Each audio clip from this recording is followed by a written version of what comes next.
Students,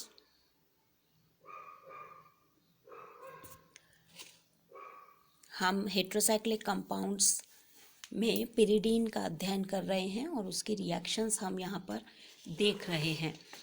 pyridine halogens के साथ भी रिएक्शन करता है और वन हैलोजन पिरिडीनियम हैलाइड बनाता है। एसाइल क्लोराइड के साथ भी यह अभिक्रिया करता है और अल्कोहल्स और एमिनो एसिड्स का एमिनो कंपाउंड्स का अगर पिरिडीन की प्रेजेंस में एसाइल क्लोराइड के साथ एसाइलेशन कराते हैं तो यही सॉल्ट एसाइलेशन की रिएक्शन को देता है। पिपरिडीन जो है यह हम जानते हैं, जैसा हमने पहले देखा, एक सैचुरेटेड कंपाउंड है पिरिडीन का ही।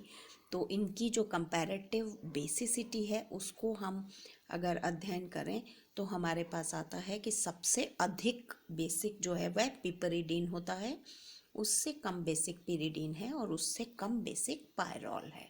तो ये भी हमें कंपैरेटिव बेसिसिटी का भी जो लॉजिक है, जो फैक्ट है, जो कारण है, वह भी हमें आना चाहिए। अगली रिएक्शन हम देखते हैं जो कि रिडक्शन की रिएक्शन है, जिसमें पिरिडीन जो है वो रिड्यूस होकर पिपरिडीन देता है। अब यहाँ पर डिपेंड करता है कि हमारा रिएजेंट क्या है। अगर हम स्ट्रॉन्ग रिड्यूसिंग एजेंट लेते हैं तो कंप्लीट रिडक्शन होता है और पिपरिडीन मॉलिक्यूल बनता है। लेकिन अगर हम इसके अलग अलग जो रिएजेंट हैं वो लेते हैं तो हमें अलग अलग मॉलिक्यूल्स यहाँ पर प्राप्त होते हैं। अगर हम सोडियम और अमोनिया एल्कोहलिक सॉल्यूशन अगर हम इनका लेते हैं तो यह हमें 1,4 यहाँ हम देख सकते हैं 1,4 डाईहाइड्रोपिरिडीन प्राप्त होता है। यानी केवल एक मॉलिक्यूल ही हाइड्रोजन का यहाँ पर लगता है और इसे हम बर्च रिडक्शन कहते हैं। तो ये नेम रिडक्शन है, इसका हमें याद रखना है। सोडियम, अमोनिया और अल्कोहल की प्रेजेंस में केवल एक मॉलिक्यूल हाइड्रोजन यहाँ पर ऐड होता है, जो कि हमको 1,4 डाईहाइड्रोपिरिडीन देता है। इसी प्रकार अगर लिथियम एल्यूमिनियम हाइड्राइड जो कि एक माइल्ड रिड्यूसिंग एजेंट है, इसकी प्रेजेंस में अगर हम ये कराते हैं रिडक्शन तो हमें 1,2 डाईहाइड्रोपिरिडीन प्राप्त होता है। तो यहाँ हम देख सकते हैं कि अलग अलग रिएजेंट की प्रेजेंस में अलग अलग प्रकार के रिडक्शन होते हैं। डिपेंड करता है कि जो रिएजेंट है वह स्ट्रॉन्ग है या वह माइल्ड है। उसके बाद इसकी जो इम्पॉर्टेंट रिएक्शंस हैं वह हैं इलेक्ट्रोफिलिक सब्स्टिट्यूशन रिएक्शन। उससे पहले हम एक रिएक्शन और देखते हैं। HI की प्रेजेंस में अगर हम इसको गर्म करते हैं 300 डिग्री सेंटीग्रेड पर तो हमें N पेंटेन मिलता है और अमोनिया का मॉलिक्यूल यहाँ पर फ्री हो जाता है।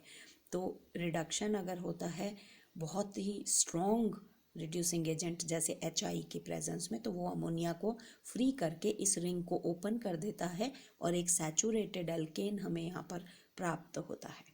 इलेक्ट्रोफिलिक सब्स्टिट्यूशन रिएक्शंस जो कि इसकी एरोमेटिसिटी को प्रूव करती हैं, जैसे बेंजीन इलेक्ट्रोफिलिक सब्स्टिट्यूशन रिएक्शंस देती है, उसी प्रकार से पिरिडीन इलेक्ट्रोफिलिक सब्स्टिट्यूशन रिएक्शंस देती है।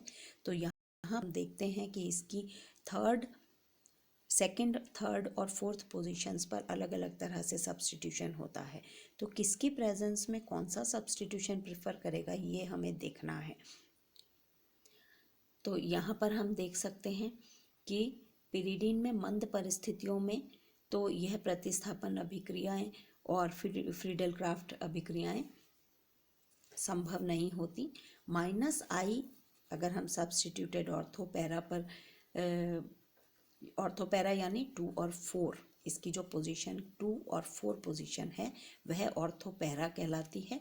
और मेटा यानी 3 और 5, यहाँ पर जब अगर हम स्ट्रॉन्ग कंडीशंस के अंदर इसका इलेक्ट्रोफिलिक सब्स्टिट्यूशन रिएक्शंस कराते हैं तो हमें प्राप्त होती हैं और इसकी जो प्रोडक्ट हैं वो सब्स्टिट्यूटेड प्राप्त होते हैं। और इनकी जो अनुनादिक संरचनाएं बनेंगी या रेजोनेटिंग स्ट्रक्चर्स बनेंगे यदि वह सेकंड पोजीशन पर इलेक्ट्रोफाइल जो है वह अटैक करता है तो किस प्रकार बनेंगी, और यदि वह थर्ड पोजीशन पर करता है तो किस प्रकार बनेंगी, और यदि वह फोर्थ पोजीशन पर करता है तो किस प्रकार बनेंगी। तो यह भी हमें देखना है कि इनकी कितनी ट्रांजिशन स्टेट्स मिलती हैं और प्रोडक्ट जो है वह कितना स्टेबल होगा। तो हमें ये रेजोनेटिंग स्ट्रक्चर्स बनाने आने चाहिए, इनकी कंपैरेटिव स्टेबिलिटी को हमको समझ में आना चाहिए। तो नाइट्रेशन अगर हम करते हैं तो थर्ड पोजीशन पर इसमें नाइट्रेशन होता है और 3 नाइट्रोपिरिडीन हमें मिलता है HNO3 फ्यूमिंग और कंसनट्रेट H2SO4 की उसमें। तो हम देख सकते हैं कि यहाँ पर हमारे पास अगर हम नाइट्रेशन करें तो भी थर्ड पोजीशन पर होता है, अगर हम इसका सल्फोनेशन करें तो भी थर्ड पोजीशन पर हमें उत्पाद मिलता है, यदि हैलोजिनेशन करें तो भी हमें थर्ड पोजीशन पर उत्पाद मिलता है। पिरिडीन और ब्रोमीन के वेपर्स का अगर 300 डिग्री पर हम चारकोल की प्रेजेंस में इसका रिएक्शन कराते हैं तो हमें 3 ब्रोमो या 3,5 डाई ब्रोमो, तो ये दोनों मिक्स हमें यहाँ पर कंपाउंड्स मिलते हैं। और यदि हम 500 डिग्री पर कराते हैं तो हमें, यानी बड़ी स्ट्रॉन्ग कंडीशंस अगर हम लेते हैं और टेम्परेचर को रेज करते हैं तो हमें 2 ब्रोमो और 2,6 डाई ब्रोमो कंपाउंड्स यहाँ पर सब्स्टिट्यूटेड का मिक्सचर मिलता है। तो कंडीशंस इम्पॉर्टेंट है, रिएजेंट इम्पॉर्टेंट है और पोजीशन इम्पॉर्टेंट है। रिएक्टेंट हमारा अगर पिरिडीन है तो हमें प्रोडक्ट क्या मिलेगा ये हमको हर रिएक्शन और कंडीशन के ऊपर डिपेंड करता है।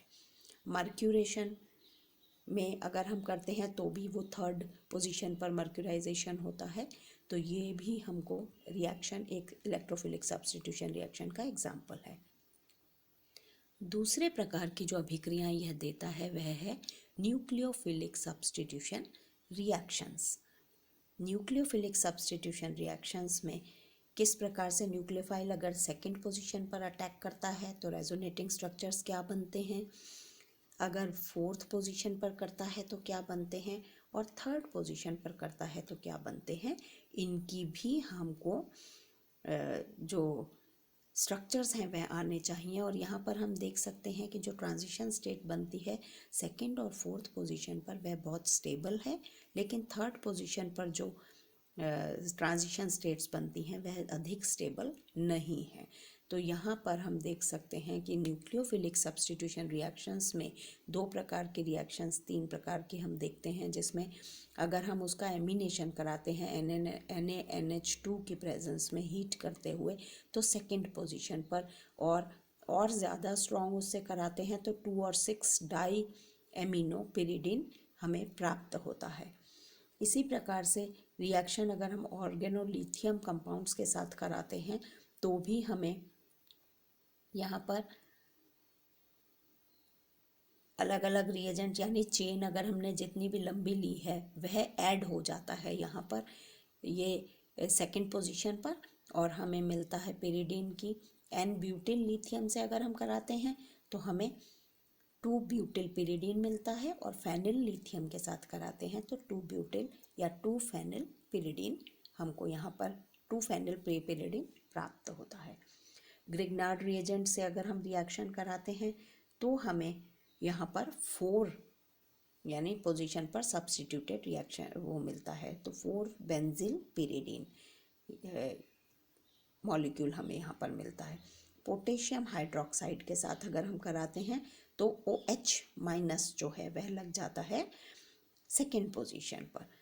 2 और 4 डाई हाइड्रोक्सी पिरिडीन ये हमें प्राप्त होता है, और फिनोलिक ग्रुप जैसा हमें प्राप्त होता है, लेकिन ये वास्तव में फिनोलिक ग्रुप नहीं है। जब हम इसकी IR स्पेक्ट्रल स्टडी करते हैं तो यह कीटोन में आगे ऑक्सीडाइज हो जाता है, तो इसलिए यह जो हाइड्रोक्सी ग्रुप इस विधि द्वारा इस पर सब्स्टिट्यूट होता है वह फिनोलिक इन कैरेक्टरिस्टिक नहीं होता।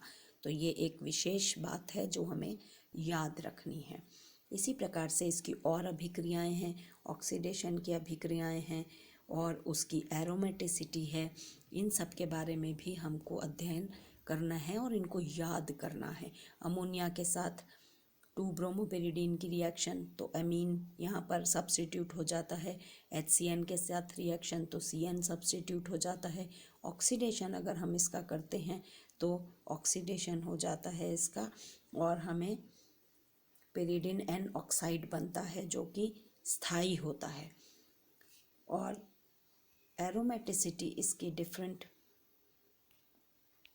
जो एरोमेटिसिटी है और स्ट्रक्चर है इसका, वो हम देख सकते हैं कि इसका जो लोन पेयर है वह लोन पेयर यहाँ पर किस प्रकार से, जैसे बेंजीन होता है उसी तरह से रिंग बनती है, और उसके मॉलिक्यूलर ऑर्बिटल थ्योरी और उसकी और दूसरी जो थ्योरीज हैं उनके अनुसार वहाँ पर ऊपर एक रिंग बनती है, नीचे रिंग बनती है, और नाइट्रोजन का जो लोन पेयर है वह अवेलेबल रहता है किसी भी प्रोटॉन के लिए, जो अभी हमने रिएक्शंस में देखा है। और इस प्रकार से पेरिडिन एक बेसिक मॉलिक्यूल की तरह से बिहेव करता है।